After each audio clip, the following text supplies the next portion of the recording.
ஈரோடு கிழக்கு சட்டமன்ற தொகுதியின் இடைத்தேர்தலில் திராவிட முன்னேற்றக் கழகத்தின் சார்பில் வெற்றி பெற்றுள்ள வி.சி. சந்திரகுமார் அவர்களின் பதவியேற்பு நிகழ்வில் கூட்டணி கட்சி என்கிற முறையில் விடுக்கப்பட்ட அழைப்பை ஏற்று நானும் பங்கேற்றேன். வெற்றி பெற்ற வி.சி. சந்திரகுமார் அவர்களுக்கு விடுதலை சிறுத்தைகள் கட்சியின் சார்பில் எமது வாழ்த்துக்களை தெரிவித்தோம். ஈரோடு கிழக்கு சட்டமன்ற தொகுதியில் திராவிட முன்னேற்றக் கழகம் பெற்றுள்ள வாக்குகள் இந்த மாநிலம் தமிழ்நாடு பெரியாரின் சமூக நீதி அரசியலுக்கான தேசம் என்பதை மேலுறுதி செய்யும் வகையில் அமைந்திருக்கிறது. பகுத்தறிவு பகலவன் தந்தை பெரியார் அவர்களை தமிழுக்கும் தமிழர்களுக்கும் தமிழ்நாட்டுக்கும் எதிரானவர் என்கிற வகையில் திரிபுவாதம் செய்கிற சதி அரசியலை சங் பரிவார் கும்பல் இன்றைக்கு உயர்த்தி பிடிக்கிறது. இது அவர்கள் நீண்ட காலமாக செய்து வருகிற ஒரு பகீரத முயற்சியாகும். பெரியார் என்கிற அடையாளத்தை சிதைத்துவிட்டால் திராவிட அரசியலின் வேரை வெட்டி வீழ்த்த முடியும் என்று சங் பரிவார் கும்பல் நம்புகிறது. பெரியார் காலத்திலிருந்தே இந்த முயற்சியை அவர்கள் மேற்கொண்டு வருகிறார்கள். அவ்வப்போது தமிழ் சமூகத்திலிருந்தே அவர்களுக்கான ஆட்களை தேர்வு செய்து பெரியாருக்கு எதிராக நிறுத்தியிருக்கிறார்கள். ஒவ்வொரு சந்தர்ப்பத்திலும் அவர்கள் மூக்குடைப்பட்டு அவமானப்பட்டார்களே தவிர அவர்களால் பெரியாரை வெல்ல முடியவில்லை. பெரியார் பேசும் அரசியல் பெரியாருக்கு முன்பிருந்தே தமிழகத்தில் வேரூன்றியது என்பதை சங்க பரிவாரம் இன்னும் புரிந்து கொள்ளவில்லை. பண்டிதர் அயோத்திதாசர், ரெட்டமலை சீனிவாசன் போன்றோர் காலத்திலிருந்தே ஆரியத்திற்கு எதிரான திராவிட அரசியல் வெகுவாக வலுவாக பேசப்பட்டிருக்கிறது. அந்த அரசியலின் தொடர்ச்சியாகத்தான் தந்தை பெரியார் இந்த மண்ணில் விஸ்வரூபம் எடுத்தார். அவரை வீழ்த்த வேண்டும் என்பதற்காக ஒவ்வொரு சந்தர்ப்பத்திலும் அவர்கள் எடுத்த முயற்சி சதி முயற்சி முறியடிக்கப்பட்டிருக்கிறது. இந்த தேர்தலிலும் அந்த சதி முயற்சி முறியடிக்கப்பட்டது. ஆண்ட கட்சி வலுவான எதிர்க்கட்சி அதிமுக அந்த தொகுதியில் போட்டியிடாமல் பின்வாங்கியதற்கு சங் பரிவார்களின் சூழ்ச்சிதான் காரணம் என்பதை அறிய முடிகிறது. அவர்கள் எல்லோரும் கூட்டு சேர்ந்து திமுகவை எதிர்த்து நிற்கிற அரசியல் கட்சியா என்று விவாதத்தை நகர்த்தினார்கள். ஆனால் அதில் அவர்களால் வெற்றி பெற முடியவில்லை.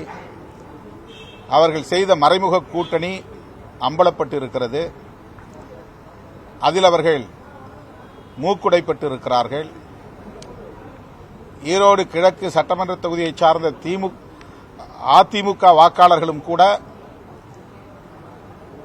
அந்த அரசியலுக்கு எதிராக நின்றிருக்கிறார்கள் என்பதுதான் தேர்தல் முடிவுகளில் இருந்து தெரிய வருகிறது.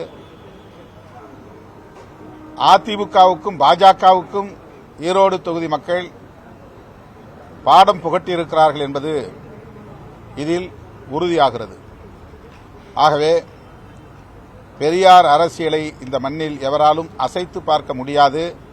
அது சமூக நீதி அரசியல், அது புரட்சியாளர் அம்பேத்கரின் அரசியல், அது பண்டிதர் அயோத்திதாசரின் அரசியல், ஆரியத்திற்கு சங் பரிவார்களின் கருத்தியலுக்கு நேர் எதிரான அரசியல் என்பதை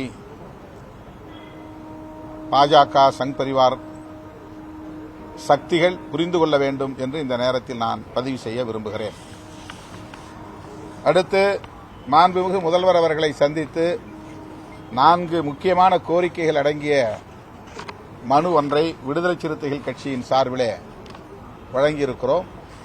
அதிலே முக்கியமாக வேங்கை வயல் வழக்கு தொடர்பாக சிபிசிஐடி தாக்கல் செய்துள்ள குற்றப்பத்திரிகை இறுதியானதல்ல. பாதிக்கப்பட்ட மக்களுக்கு எதிராகவே அந்த குற்றப்பத்திரிகை அமைந்திருக்கிறது என்கிற வலி அக்கிராமத்து மக்களுக்கு பெருமளவில் ஏற்பட்டிருக்கிறது.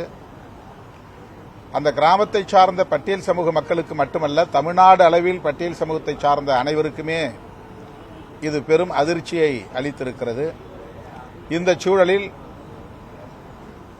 உச்சநீதிமன்றம் அல்லது உயர்நீதிமன்ற நீதிபதிகளும் ஓய்வு பெற்ற நீதிபதிகளுள் ஒருவரை கொண்டு நீதி விசாரணை ஆணையம் ஒன்றை அமைக்க வேண்டும், அதனை தீர விசாரிக்க வேண்டும் என்கிற கோரிக்கையை மாண்புமிகு முதல்வருக்கு விடுதலை சிறுத்தைகள் கட்சியின் சார்பிலே முன்வைத்திருக்கிறோம். இரண்டாவதாக, பட்டியல் சமூகத்தை சார்ந்த அரசு அதிகாரிகளின் பதவி உயர்வு தொடர்பான ஒரு கோரிக்கை.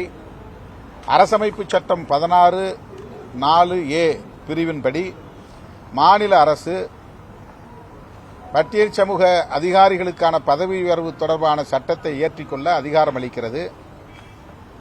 இந்த அதிகாரத்தை பயன்படுத்தி கர்நாடகா, ஆந்திரா போன்ற பிற அண்டை மாநிலங்களில் ஏற்கனவே சட்டம் இயற்றப்பட்டு அவர்களுக்குரிய பாதுகாப்பு உறுதிப்படுத்தப்பட்டிருக்கிறது. எனவே தமிழ்நாட்டிலும் அதனை பின்பற்றி பட்டியல் சமூக அதிகாரிகளின் பதவி உயர்வு தொடர்பாக சட்டம் ஒன்றை இயற்ற வேண்டும் என்று வலியுறுத்தியிருக்கிறோம். அத்துடன் அதனால் 200 பாயிண்ட் ரோஸ்டர் முறை ரத்து செய்யப்பட்டதனால் ஓபிசி பிரிவை சார்ந்த அதிகாரிகளும் பாதிக்கப்பட்டிருக்கிற சூழலில் அவர்களுடைய பாதுகாப்பையும் உறுதிப்படுத்துவதற்கு தனியே சட்டம் இயற்ற வேண்டும் என்றும் மாண்புமிகு முதல்வர்களிடத்தில் வலியுறுத்தியிருக்கிறோம். அடுத்து பேரூராட்சி, நகராட்சி, மாநகராட்சி போன்ற இடங்களில் வணிக வளாகங்கள் கட்டப்படுகின்றன, ஏலம் விடப்படுகின்றன, குத்தகை விடப்படுகின்றன. அவற்றில் பட்டியல் சமூகத்தை சார்ந்தவர்கள், பழங்குடி சமூகத்தை சார்ந்தவர்கள் பங்கேற்க முடியாத நிலை இருக்கிறது. எனவே பட்டியல் மற்றும் பழங்குடி சமூகத்தை சார்ந்த தொழில் செய்ய, வணிகம் செய்ய ஆர்வமுள்ள முனைவோர் பயன்பெறக்கூடிய வகையில் தனியே அவர்களுக்கென்று வணிக வளாகங்களை கட்டித்தர வேண்டும் என்கிற கோரிக்கையையும் முன்வைத்திருக்கிறோம். அரசு வெளியிட்ட புள்ளி விவரங்களின்படி தமிழ்நாட்டில் சாதிய வன்கொடுமைகளின் சதவிகிதம் பெருகி வருகிறது. இந்த சூழலில் சாதிய வன்கொடுமைகளை தடுப்பதற்கு சிறப்பு கவனம் செலுத்தி தடுப்பு நடவடிக்கைகளை உரிய முறைப்படி சட்டப்பூர்வ அடிப்படையில் மேற்கொள்ள வேண்டும், முதல்வர் அதில் கூடுதல் கவனம் செலுத்த வேண்டும் என்ற கோரிக்கையையும் வலியுறுத்தியிருக்கிறோம்.